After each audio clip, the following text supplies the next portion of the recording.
Saludamos a Mauricio Alarcón, director ejecutivo de la Fundación Ciudadanía y Desarrollo. Estamos buscando gente que opine y esté de acuerdo con el proyecto presentado por el presidente Guillermo Lasso, esta nueva ley de comunicación, ley orgánica de libre expresión y comunicación. Hola Mauricio, ¿qué le parece? Empecemos por ahí. ¿Vale o no vale? Buen día, Milton, buen día, Verónica. Un gusto saludar a la audiencia de Sucesos. Partamos de quizá lo que es más importante.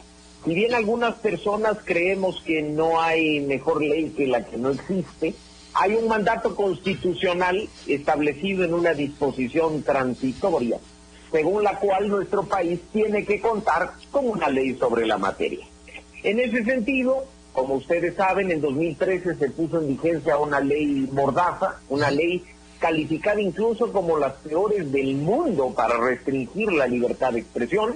Esta fue modificada en 2 ocasiones por el gobierno de Lenín Moreno, por iniciativa del gobierno de Lenín Moreno, y pues finalmente el presidente en funciones, Guillermo Lasso, lo que ha hecho es remitir a la Asamblea Nacional un proyecto de ley de libre expresión y comunicación, un giro distinto al que ya tenían los proyectos anteriores, las leyes incluso en vigencia, en el sentido de que para ejercer una buena comunicación, para expresarse de la mejor manera como ciudadanos, lo fundamental es tener garantizado bajo estándares internacionales el ejercicio de nuestro derecho, en lugar de estar poniendo trabas regulatorias que muchas veces por la forma en la que están redactadas terminan siendo formas de censura.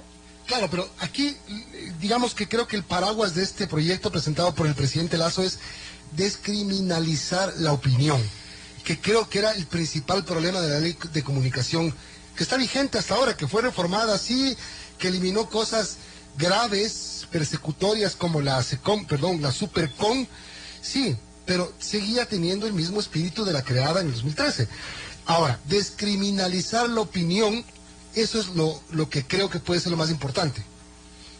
Por supuesto que sí. Qué gusto, Milton, que hayas leído todo el proyecto de ley, porque en estos días hemos escuchado puntos de vista que se quedan solo en el articulado inicial, que evidentemente es perfectible. Yo ya he detectado algunos temas en los cuales hay que trabajar, no solo en mejorar la redacción, sino en incorporación de temas. Pero qué importante que es en este caso la propuesta de la disposición derogatoria segunda. Sobre la base de los estándares internacionales del Sistema Interamericano de Derechos Humanos, la despenalización de la opinión y de la expresión en todas sus formas.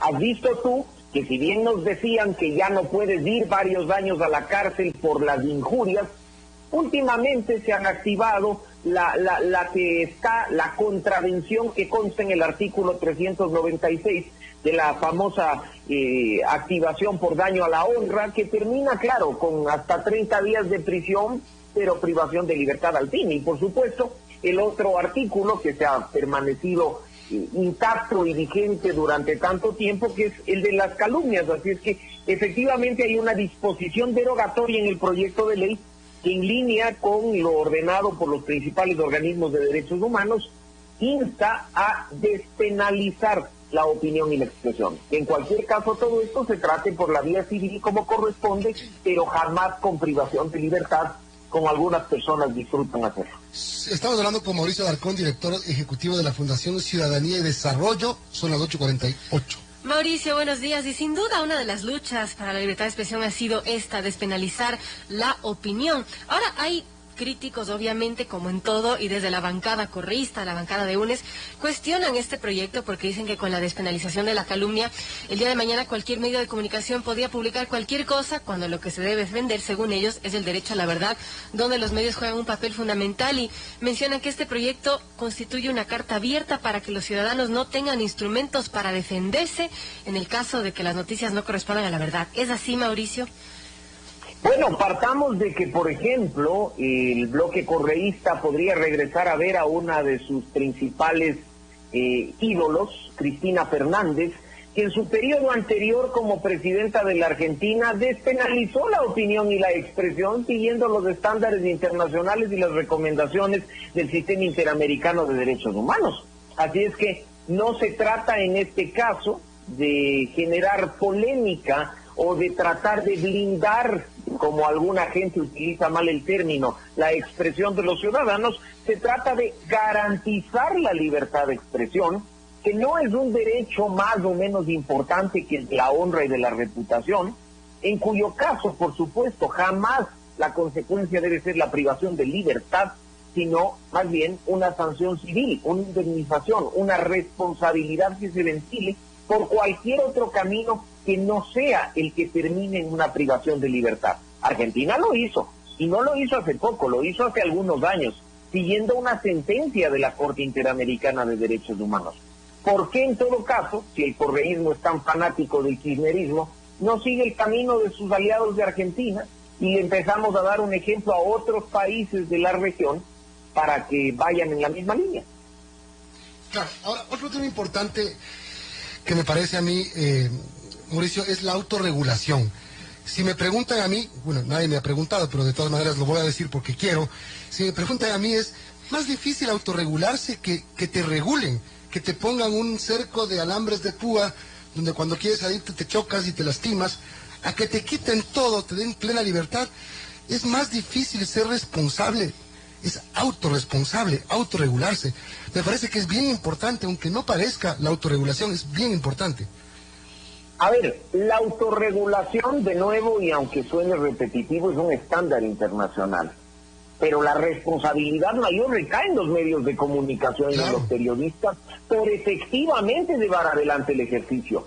¿Por qué, Milton y amigos, el correísmo justificó regular a los medios, incluso imponiéndoles un código de ética en el proyecto original y en la ley original de comunicación? Porque los medios de comunicación se tomaron la autorregulación como ofensa, cuando no tiene que serlo, cuando los procesos internos de establecer normas deontológicas y de llevar a cabo, incluso cuando hay problemas éticos, procesos internos para sancionar a los mismos, a los pares, tiene que darse. No estamos aplaudiendo en este momento que la Asamblea Nacional tenga un comité de ética, que los asambleístas estén pendientes de ciertas acciones para, en todo caso, corregir y sancionar a quienes vulneren la normativa vigente. Lo mismo ocurre con la autorregulación. Ojalá todos los medios de comunicación, ojalá todos los gremios periodísticos, que incluso ya tienen códigos de ética y que incluso ya han constituido tribunales de ética, no los tengan de adorno. La autorregulación es la mejor prueba del compromiso de los medios y de los periodistas con sus beneficiarios finales, que son los ciudadanos. Porque una comunicación de calidad no se logra imponiendo regulaciones y trabas al ejercicio de la libertad de prensa. Se logra mediante el ejercicio crítico y autocrítico del trabajo que hacen periodistas y comunicadores. Así es que la autorregulación debe ser el deber. Además, tiene que estar como una obligación. Claro, además como con cosas contradictorias como la autocensura. Prohibida entonces la autocensura, pero tenías un montón de mecanismos dentro de la misma ley que te obligaban y que te llevaban a autocensurarte. Entonces, ese tipo de cosas. Son las 8:54. Estamos hablando con Mauricio Alarcón, director de la Fundación Ciudadanía y Desarrollo. Bueno, destacábamos dos cosas positivas de este proyecto de ley del Ejecutivo, y que es la despenalización de la opinión y también esta de promover la autorregulación de los medios. Ahora, Mauricio, también hay aspectos preocupantes. ¿Y qué es lo que no estaría bien en este proyecto de ley? Bueno, ha habido, por ejemplo, Vero, una omisión en cuanto a la rectificación. Vemos en el capítulo 2 de la propuesta de ley, que habla, por supuesto, de la autorregulación a la que ya nos hemos referido. Además, trata el derecho a la réplica o respuesta, pero se olvida el derecho a la rectificación, que está en la Constitución. El proyecto es perfectible y creo que a eso apunta la iniciativa planteada desde el Ejecutivo. No es un proyecto perfecto, ya quisiéramos, creo, los ecuatorianos, que las leyes, tanto las que propone el Ejecutivo como los asambleístas, no estén con errores y salgan casi que perfectas. Recordemos que hasta una vez aprobadas, como pasó con la última reforma a la Ley de Comunicación, se dieron cuenta que se les olvidó borrar pues lo de la comunicación como servicio público. Así es que aquí, por ejemplo, falta el derecho a la rectificación, que está establecido constitucionalmente. Hay que corregirlo. Adicionalmente, un detalle que me parece muy interesante y que ha generado alguna discusión en redes sociales. el hecho de que acá se trate en el artículo, precisamente, perdón, es el numeral 16 del artículo 3, esta protección que en línea con los estándares del sistema interamericano de hace algunos años, quita impuestos, tasas, tarifas, contribuciones a la importación de bienes o insumos destinados al ejercicio de la libertad de prensa, tales como la importación de papel periódico. En un mundo en el que cada vez nos digitalizamos más, sería muy interesante incorporar acá, por ejemplo, que la misma regla, que las mismas exoneraciones tengan los insumos digitales para el funcionamiento de aquellos medios que cada vez más fuertemente aparecen en el Internet a disposición de la ciudadanía. Ahí ya tenemos dos puntos que creo que son fundamentales, pero hay que ver si es que los legisladores están a la altura de la discusión, en línea con comprender que este es un proyecto de libertad de expresión, no es un proyecto de radiodifusión y televisión, no es un proyecto como se ve incluso en las disposiciones reformatorias de publicidad, producción nacional y espectro radioeléctrico. Ojo, algunos igual han visto con preocupación que ya no hay los temas de publicidad. Lean por favor la ley completa. La disposición reformatoria primera, de la mano de la disposición reformatoria segunda, saca todo lo que tiene que ver con espectro radioeléctrico, publicidad y producción nacional a otra norma, porque tiene que ser tratado de manera separada. Que esta no sea ni una ley de medios ni una ley de publicidad, que esta sea una ley de garantía del derecho a la libertad de expresión y el derecho a la comunicación que tenemos todos. Está en la Constitución y forma parte de los instrumentos internacionales. Me quedé con la rectificación, Mauricio. Artículo 6.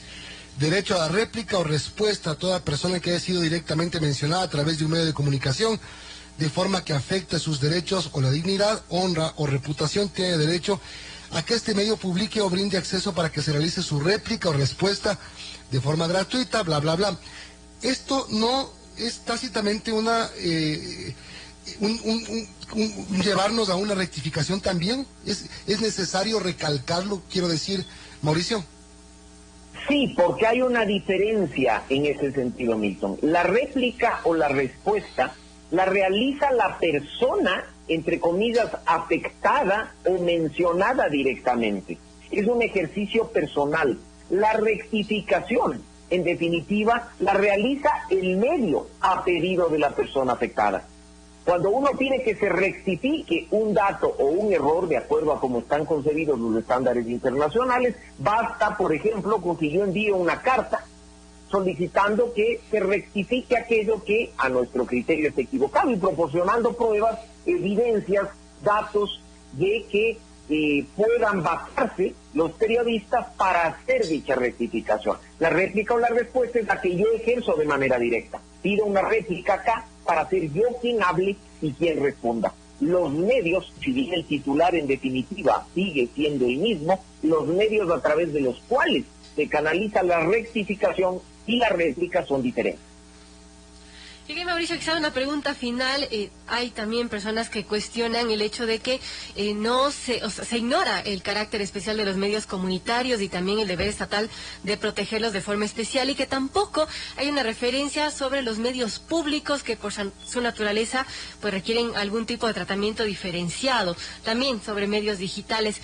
¿Eso le falta a este proyecto de ley? Bueno, no nos olvidemos, por favor, porque es importante mantener viva la memoria histórica, que ya el gobierno de Lenín Moreno habló de la necesidad de contar con una ley de medios públicos. Si nosotros nos basamos en los modelos exitosos en los que verdaderamente los medios públicos pertenecen a los ciudadanos, como el caso de Gran Bretaña o de Alemania, estos cuentan con legislación propia. En 2018, a inicios de 2018, ya el gobierno de Lenín Moreno nos decía que estaba impulsando una ley de medios públicos. Vamos a una ley de medios públicos, pero tratemos los temas por separado. Es necesario normar estos medios que nos pertenecen a todos los ecuatorianos, por supuesto que sí, para evitar que a futuro se conviertan en aparatos de propaganda de este o de los siguientes gobiernos. Pero eso tiene que estar en el espacio que le corresponde, no en una ley que busca garantizar la libertad de expresión, porque la libertad de expresión, Milton, Vero y amigos, es de todos los ecuatorianos, no es un patrimonio exclusivo de los medios. Los medios gozan de la misma libertad de expresión de la que gozamos ustedes y nosotros.